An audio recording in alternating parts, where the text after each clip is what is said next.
আসসালামু আলাইকুম। Diary of Nargis থেকে ফারজিনা নার্গিস বলছি। আশা করি সবাই ভালো আছেন। আলহামদুলিল্লাহ আমিও ভালো আছি। আজকে আমি করে দেখাচ্ছি পুর ভরা কাঁকরোল। এই পুর ভরা কাঁকরোলটা কিভাবে তৈরি করব চলুন ভিডিওটা দেখে আসি।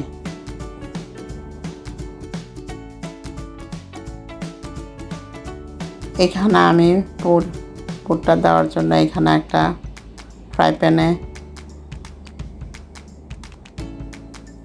2 টেবিল চামচ সয়াবিন তেল দিয়ে দিব। এর মধ্যে হাফ কাপ পেঁয়াজ দিব। পেঁয়াজটা একটু নাড়াচাড়া করে এখানে 2টা তেজপাতা দিয়ে দেব।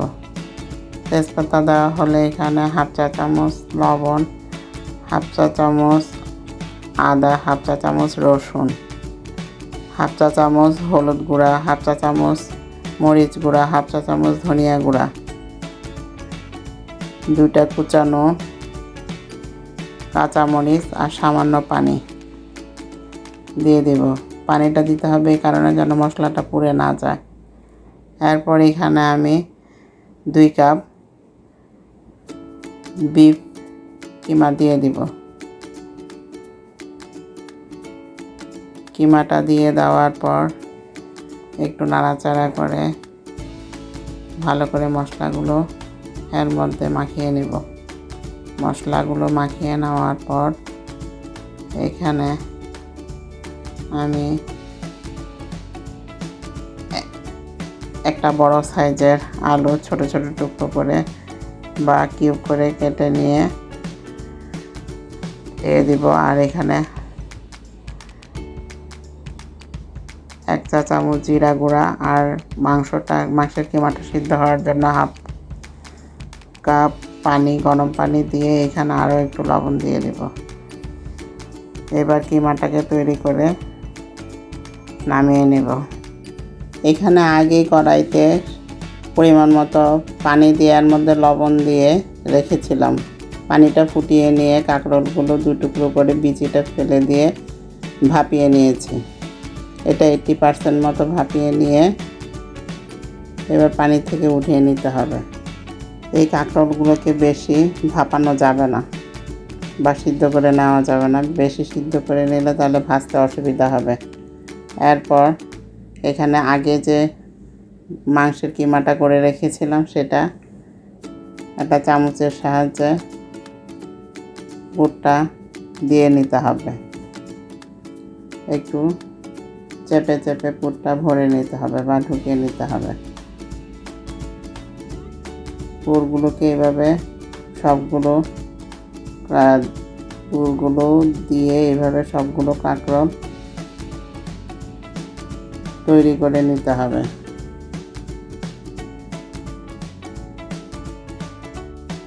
সবগুলো কাঁকরোল পুর ভরে নেওয়ার পর এক সাইডে রেখে দেব।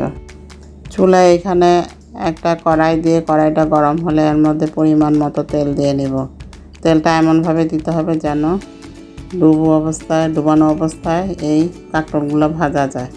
এখানে আমি আগে একটা ব্যাটার রেডি করে রেখেছিলাম।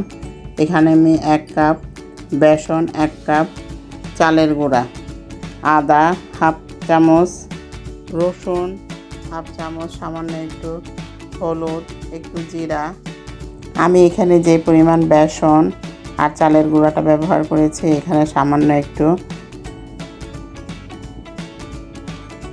বেকিং সোডা দিয়েছি। বেকিং সোডাটা দিলে একটু মচমচে বেশি, মানে অনেকক্ষণ যাবত এটা ক্রিস্পি থাকবে। এই কারণে সামান্য একটু বেকিং সোডাটা দিয়েছি। দিয়ে পরিমাণ মতো পানি দিয়ে ব্যাটারটা রেডি করে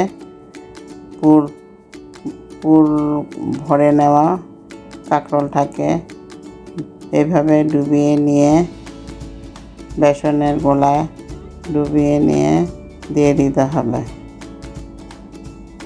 1 পিঠ হয়ে যাওয়ার পর এভাবে একটা একটা করে উল্টিয়ে নিতে হবে। তবে এই কাঁকরোলগুলোকে একটু ফাঁকা করে দেওয়াটাই ভালো হবে, কারণ একবারে ঘন করে দিলে হবে কি একটার সাথে একটা লেগে ভেঙে যাবে, এই কারণে একটু ফাঁকা করে দেওয়াটাই বেশি ভালো হবে।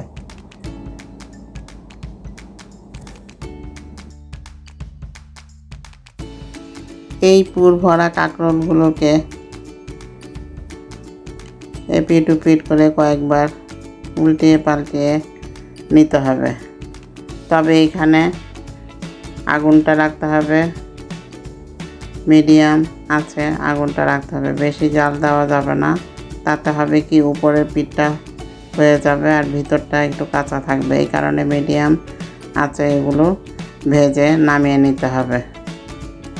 এইবার পরিবেশন করে দেখাচ্ছি পুর ভরা কাঁকরোলটা দেখতে কেমন হয়েছে। দেখলেন তো কত সহজে এই পুর ভরা কাঁকরোলটা তৈরি করে নিলাম। যারা কাঁকরোল খেতে পছন্দ করেন না তারা এইভাবে কাঁকরোলটা তৈরি করে নিতে পারেন। এখানে আমি এখানে বিফটা দিয়েছি, আপনারা চাইলে এখানে চিকেনটাও ব্যবহার করতে পারেন বা অন্য মাংস, খাসির মাংসটাও ব্যবহার করতে পারেন। এতক্ষণ ভিডিওটা দেখার জন্য ধন্যবাদ। সবাই সুস্থ থাকবেন, ভালো থাকবেন। আল্লাহ হাফেজ।